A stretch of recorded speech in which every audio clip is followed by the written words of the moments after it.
The Manifesto Implementation Monitoring Unit is set to review the progress of the NRM Manifesto 2021-2026. This unit is responsible for tracking and evaluating the performance of the manifesto's commitments. Agencies will soon present their status reports on performance indicators, challenges and recommendations. The 2021-2026 NRM Manifesto set out 809 commitments across 5 thematic areas. Job and wealth creation.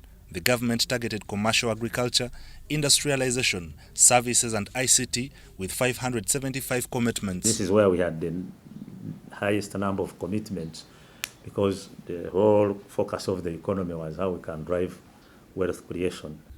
294 have been achieved, 207 are a work in progress, and 74 remain unhandled.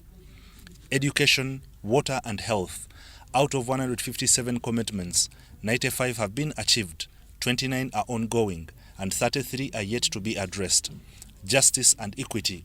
Of 43 commitments, 27 have been achieved, while 16 are still in progress. Each district is a chief magistrate area, which was never before. You'll find maybe a chief magistrate serving like 4 or 5 districts. Now, when you go to the high courts, there has been an extensive extension of the high court facilities, what we call high court circuits, across the country. Protecting lives and property. 28 commitments were targeted, 16 have been achieved, 10 are in progress, and 2 remain unaddressed. But there could still be challenges within the management of our human rights systems because of the differences in approach. Political and economic integration. To enhance market access, including leveraging Africa's market of 1.3 billion people, 5 commitments were made, 3 have been achieved, while 2 are a work in progress. Overall performance, provisional results reveal that 434 commitments have been achieved, 110 remain unhandled, while 265 are still in progress. So from these statistics, you can see that we have been able to make some progress in the achievement area. Bashasha Willis, the Director Manifesto, says they follow a results-based framework by sharing targets with ministries, departments and agencies responsible for the implementation.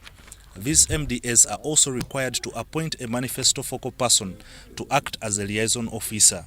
We also do field visits where we go and witness the different kind of investments and projects going on across the country. Financing gaps remain a major impediment to the realization of capital-intensive projects. In some cases, donor funding was cut short, while the impact of COVID-19 and international unrest further slowed progress. Corruption has also contributed to the sluggish implementation of some commitments. Failure to have value for money. 2, if some of these resources are wasted, that means some projects may never come to fruition. My view has been that the issue of corruption will not be through finger pointing that this is the responsibility of so and so. I think this is a national challenge of which all of us as Ugandans need to look at very critically and address as a common enemy. But the big question remains, does the theme, protecting the gains for the 2026-2031 NRM Manifesto, reflect the performance of the 2021-2026 commitments? I could talk more and more jobs that have come into the economy, the revenue collection, the tourism performance, the social gains, UPE, the literacy rates at 74% now from 43% in 1986, life expectancy at 68 years, the mortality rates, infant mortality, mother at birth, mortality rates at birth, all these. So all these are gains. I think now the message is that these gains must be what? Must be protected. Now, while the government boasts of tremendous achievements, ensuring that information reaches Ugandans remains a challenge, sometimes portraying that government is not doing enough. Bashasha proposes that government revises its communication strategy to keep Ugandans informed about government agendas on socio-economic transformation. Everybody should come out and explain the little. I think we need to break from the yoke of this colonialism of saying, civil servants should not talk, should not go on media and explain. That is way in the past.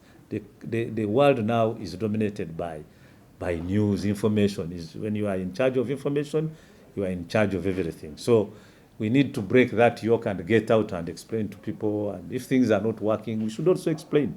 It's important. There is no harm in that. As the term nears its close, the unit envisions a 90% performance rate for the manifesto. In the sports sector, Nachivubo and Mandela National Stadiums have been rehabilitated. Hoima Stadium is under construction and a high-altitude training center for athletes has been established.